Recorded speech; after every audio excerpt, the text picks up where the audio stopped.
Bonjour Sybille Blumenfeld. Bonjour Béatrice. Figure du 14e et très heureux de te rencontrer aujourd'hui. Depuis 1996, tu veilles sur les œuvres d'Anna Weissmann. Cette figure de l'art moderne d'après-guerre a été successivement danseuse puis sculptrice peintre.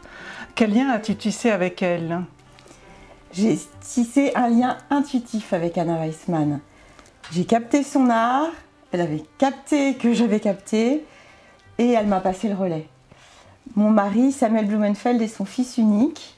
Elle a écrit une sorte de testament où elle lui a confié son œuvre et elle lui a demandé que son ancien atelier devienne comme un musée. Et ses dernières paroles ont été pour moi. Quand elle a appris que nous allions nous marier, elle m'a dit « Je peux partir tranquille, je te confie mon fils ». Donc de manière indirecte, elle m'a donné ma mission de vie.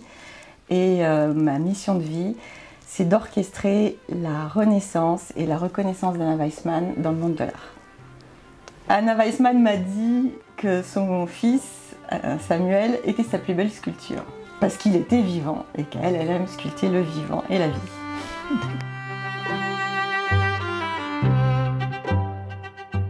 Anna Weissmann est née en 1928 à Strasbourg. Elle avait donc 11 ans au moment de la déclaration de guerre et 16 ans à la fin de la guerre.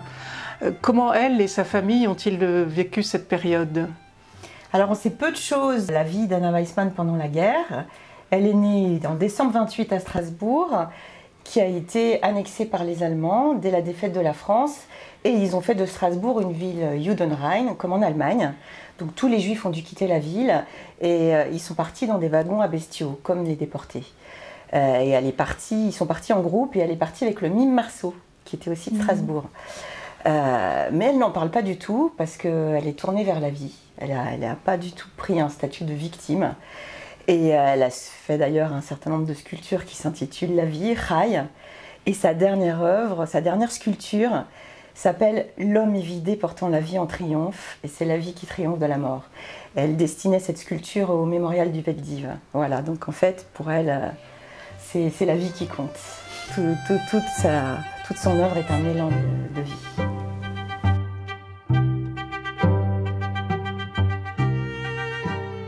Avant d'être sculptrice, Anna Weissmann a été danseuse étoile.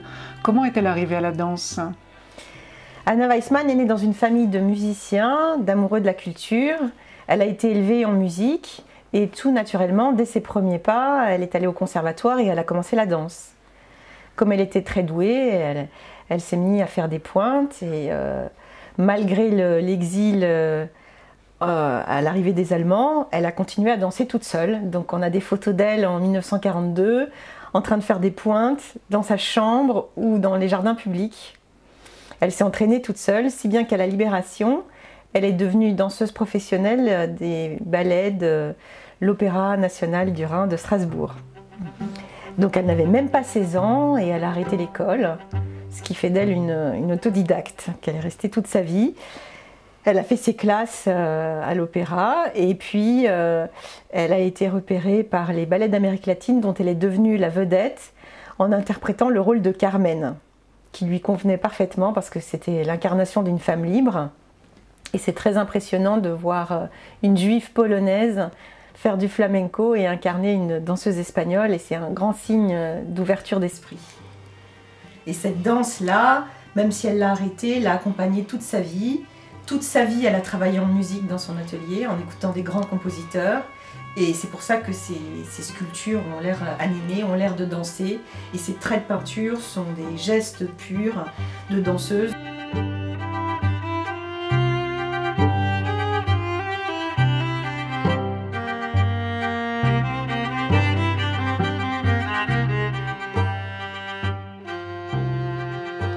En 1957, suite à un accident de santé, elle rebondit de manière surprenante en devenant sculptrice et peintre.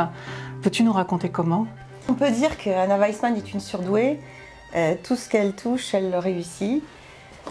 Et quand elle était danseuse et étoile des ballets d'Amérique latine, elle a fait des tournées internationales. Et à l'époque, on voyageait en bateau, on ne prenait pas l'avion. Donc elle est allée jusqu'en Égypte, en Israël. Et de retour d'une tournée, elle rencontre le sculpteur Nehemia Azaz. Elle lui tourne autour et il lui donne une pierre pour faire sa première sculpture. C'est immédiatement une réussite. Elle raconte qu'un Américain voulait la lui acheter pour 500 $. Mais elle n'y prête pas du tout attention parce qu'elle est toute à sa danse, à sa carrière extraordinaire. Elle va danser devant les plus grandes scènes, l'Opéra de Strasbourg, l'Opéra de la Monnaie de Bruxelles, devant la Reine d'Angleterre, la Reine de Belgique. Mais donc elle a cet accident, un accident musculaire parce qu'elle était très musculaire en fait. Et elle disait qu'elle sculptait son corps sur la musique des différents compositeurs. Elle dit c'est un signe du destin, il faut que je me réinvente. J'ai sculpté mon corps sur la musique de Chopin, Shostakovich, et je voudrais maintenant sculpter sur ma propre musique. Je voudrais savoir qui est Anna Weissmann. Anna Weissmann s'est renouvelée artistiquement plusieurs fois. Existait-il malgré tout un fil conducteur à toutes ses œuvres? Alors je te remercie de cette question parce que l'œuvre d'Anna Weissmann est tellement variée qu'on pourrait croire qu'il s'agit de l'œuvre de plusieurs artistes.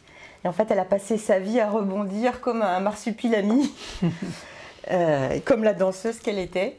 J'ai dit, je pense qu'on peut dire qu'elle était surdouée. Et donc son œuvre est en fait en étoile reliée à son cœur. Et c'est une arborescence comme le rhizome de Deleuze. Et en fait, tout ça a une ligne directrice. Elle sculpte le mouvement, elle sculpte le langage, elle sculpte la communication. Et elle peint le mouvement, l'énergie, la vie, la danse en fait. Elle a conservé de son passé de danseuse le sens du rythme, de l'art gestuel, de l'espace. Et c'est ça qu'on retrouve à travers toute son œuvre, que ce soit de la sculpture ou que ce soit du travail sur papier, de la peinture. Finalement, des sculptures de papier déchiré, elle arrive à transformer la 2D en 3D. Et elle a une période où elle va sculpter des éléments d'ordinateur, des microprocesseurs, et c'est la même logique, parce qu'elle a compris que l'informatique était un langage, que c'était un élément de communication. Dès les années 80, elle a compris ça de manière très intuitive. Et dans les années 90, elle parle même d'intelligence artificielle, pour lequel elle pose la question du fait que l'intelligence artificielle doit être au service de l'intelligence humaine. Elle répondait hier à des questions qu'on se pose aujourd'hui.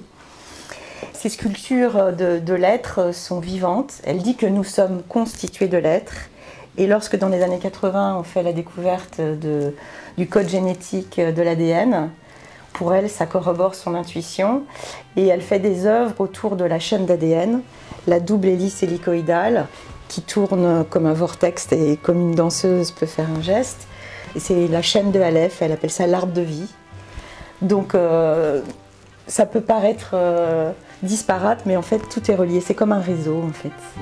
Voilà, le rhizome de Deleuze. Comment Anna Weissmann est-elle arrivée dans le 14e? Quand elle est arrivée à Paris, au début des années 50, avec les ballets d'Amérique latine, elle s'est installée dans une chambre de bonne, elle était célibataire à l'époque, tout près de l'église de Saint-Germain-des-Prés. Et c'est là que, quand elle a démarré la sculpture, elle a pris une pierre de rebut du jardin de l'église. Et ensuite, elle a commencé à s'installer sur les chantiers. Elle s'est installée à l'angle de la rue Fleurus et la rue Madame. Et de là, elle est allée voir Zadkine. Il y avait son atelier, qui est aujourd'hui transformé en musée, en haut de la rue d'Assas. Donc là, on se rapproche de Montparnasse. Et il l'a encouragée en voyant son travail et il lui a conseillé de prendre un atelier. Mais le chemin a été long pour qu'elle arrive jusqu'ici, dans cet atelier du 14e. Elle s'est d'abord installée sur le chantier de démolition du viaduc d'Auteuil, sur les berges de la Seine, pendant des années, au début des années 60. Et là, elle est devenue la mascotte des ouvriers, qui lui ont apporté des pierres d'une tonne qu'elle sculptait debout, dont une sculpture qu'on peut voir 7 rue du Mont-Cenis, qui s'appelle à la gloire des démolisseurs. Une sculpture qu'elle a fait à la gloire de ses copains démolisseurs du viaduc d'Auteuil. Et puis est arrivée la maternité. Elle est rentrée chez elle plus sagement pour faire un travail de recherche sur papier, où elle a fait des points, des traits, des fils pendant des années. Et ces points, ces traits, ces fils l'ont amenée à l'écriture, l'ont amenée à comprendre que son travail, c'était de sculpter les lettres hébraïques. Et donc ça, c'est ce qu'elle a commencé à faire en 72. En 74, elle a obtenu un atelier d'artiste de la ville de Paris à Malakoff. Donc là, on rejoint le 14e par l'autre côté. Et elle se baladait en vélo. C'était une précurseur, hein, donc elle faisait du vélo avant tout le monde.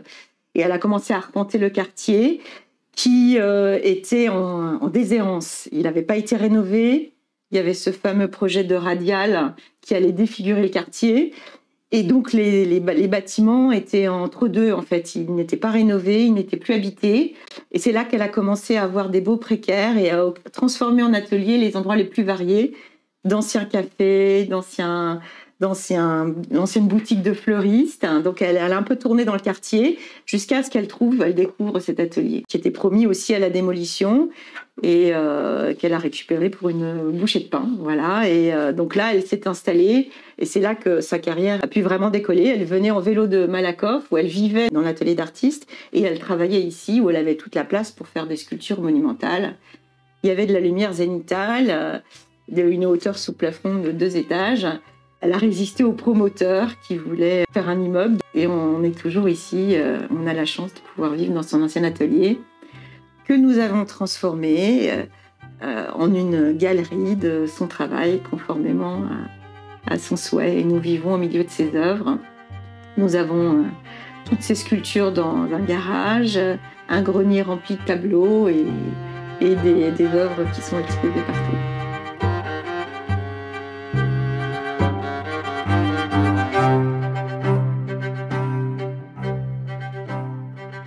Où peut-on voir les œuvres d'Anna Weissmann? Alors, je l'ai dit tout à l'heure, 7 rue du Mont-Cenis, il y a cette sculpture de 1960 à la gloire des démolisseurs.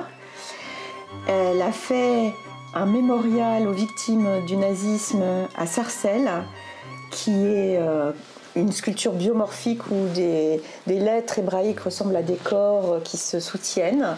Il y a aussi une sculpture à Genève et elle a une œuvre au musée des Beaux-Arts de Dijon. En 2023, il y a eu une exposition à Strasbourg, au siège de la région Grand Est, et plus récemment au Drawing Hall de l'hôtel Drawing House, rue Vercingétorix. Donc au gré des expositions, il suffit de regarder sur le site internet d'Anna Weissmann ou sur son compte Instagram annaweissmann.art. J'ai publié un livre en 2023 qui a 70 illustrations. Cette chose indispensable qui reste invisible et que je sais voir et entendre, qui est l'histoire de sa vie d'artiste. Elle s'adresse à un philosophe, elle raconte sa vie, ses fulgurances créatives, ses inquiétudes d'artiste. Et ça, c'est une lettre qui est dans le vide et c'est une sorte de matrice. Voilà, comme avec un fœtus à l'intérieur. Si Anna Weissmann était encore vivante, qu'est-ce que tu lui dirais aujourd'hui? Je dirais que son œuvre est toujours d'actualité et comme elle le disait elle-même, une œuvre qui ne sait pas vieillir est une œuvre qui n'a jamais su vivre. Merci beaucoup.